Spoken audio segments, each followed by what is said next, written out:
दोस्तों नमस्कार।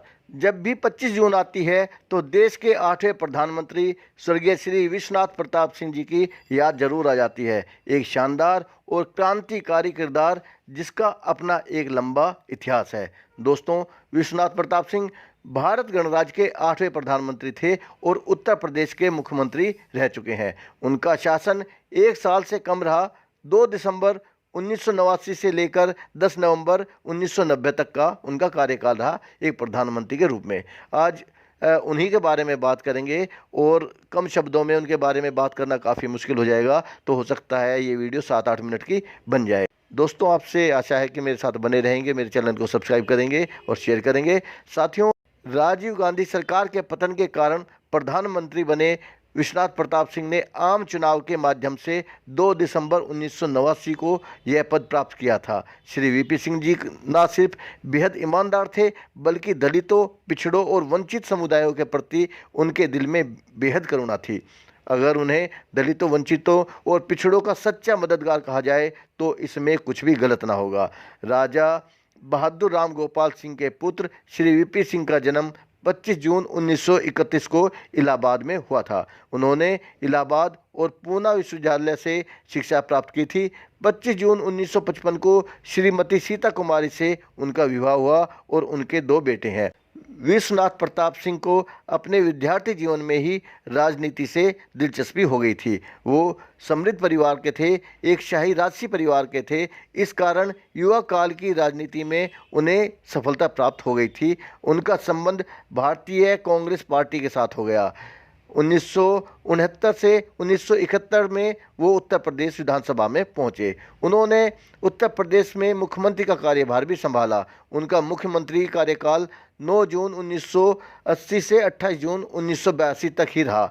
इसके पश्चात वो 29 जनवरी 1983 को केंद्रीय वाणिज्य मंत्री बने। विश्वनाथ प्रताप सिंह राज्यसभा के भी सदस्य रहे। 31 दिसंबर 1984 को वो भारत के वित्त मंत्री भी बने। वीपी सिंह कांग्रेस पर हो रहे गांधी परिवार के वर्चस्व और भ्रष्टाचार से काफ़ी निराश थे, इसलिए इन्हें राजीव गांधी के साथ कार्य करने में कठिनाइयों का सामना करना पड़ रहा था। गांधी के समय हुए बोफोर्स कांड में कांग्रेस की छवि पूरी तरह से बिगड़ गई थी। राजीव गांधी से मतभेद के चलते वीपी सिंह को कैबिनेट से निष्कासित कर दिया गया था। इसके बाद सिंह ने कांग्रेस और लोकसभा दोनों से रिजाइन दे दिया था। वीपी सिंह ने अरुण नेहरू और आरिफ मोहम्मद खान के साथ 1987 में जन मोर्चा पार्टी का गठन किया और कांग्रेस के विरुद्ध भ्रष्टाचार प्रचार करना आरंभ कर दिया।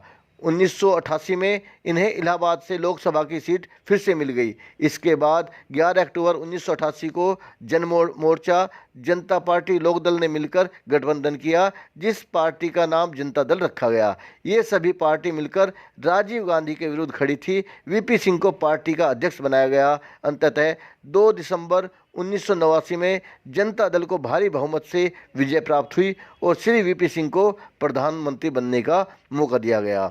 दोस्तों, वीपी सिंह एक समृद्ध परिवार से थे, पर इन्हें धन दौलत से लगाव न था। देश प्रेम के चलते इन्होंने अपनी भू दान कर दी और सारी संपत्ति को भी दान में दे दिया। इससे परिवार खफा हो गया और अधिकतर रिश्तेदारों ने इनसे नाता तोड़ लिया।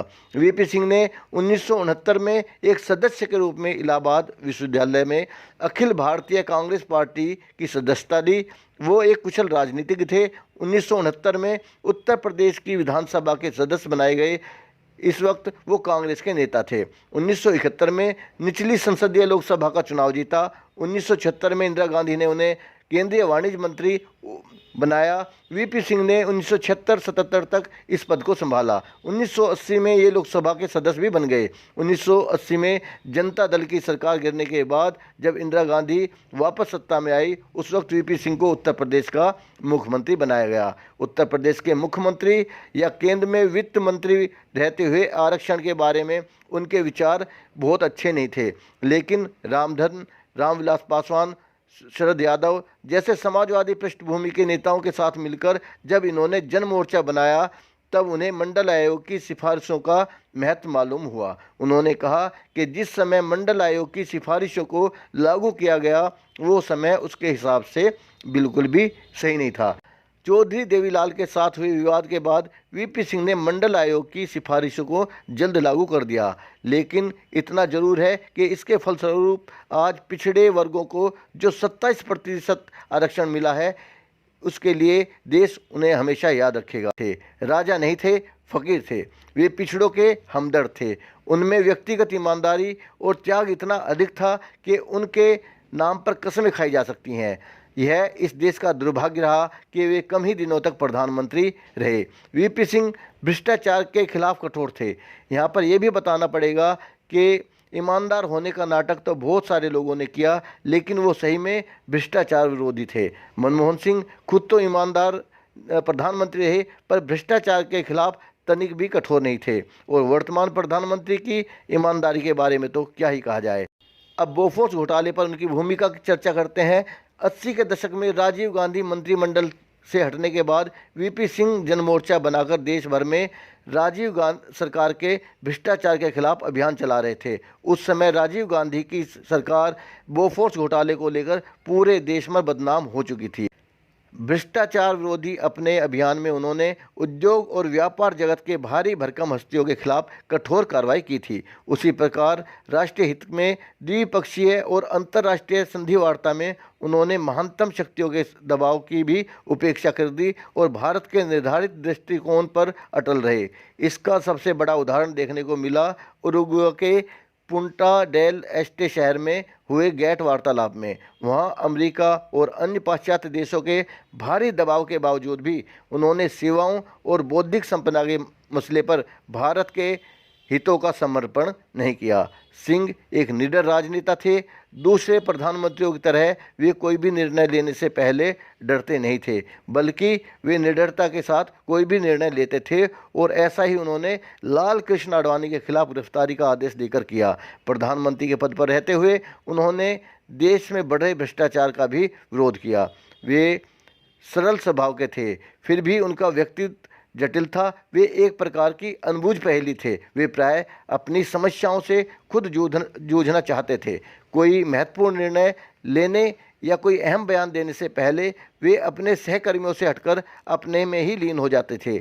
लोकप्रिय राजनेता जननेता होने के बावजूद भी वीपी सिंह एक अंतर्मुखी व्यक्ति थे। शायद उनमें जो एक कवि और चित्रकार छुपा था, उसी ने उनको अंतर्मुखी बना दिया था। स्वास्थ्य के प्रति सक्रिय दलगत राजनीति से हटने के बाद उनकी ये प्रतिभाएं पूर्ण रूप से मुखरित और साकार हुई।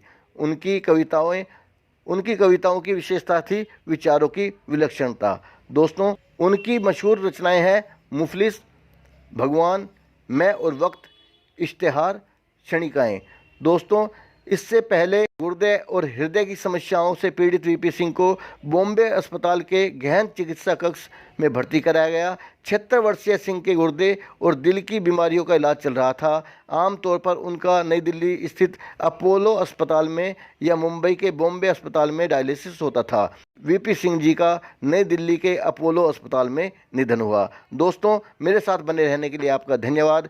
मेरे चैनल को सब्सक्राइब करें, लाइक करें और साथ में बने घंटी के निशान को क्लिक करना ना भूलें। जय हिंद।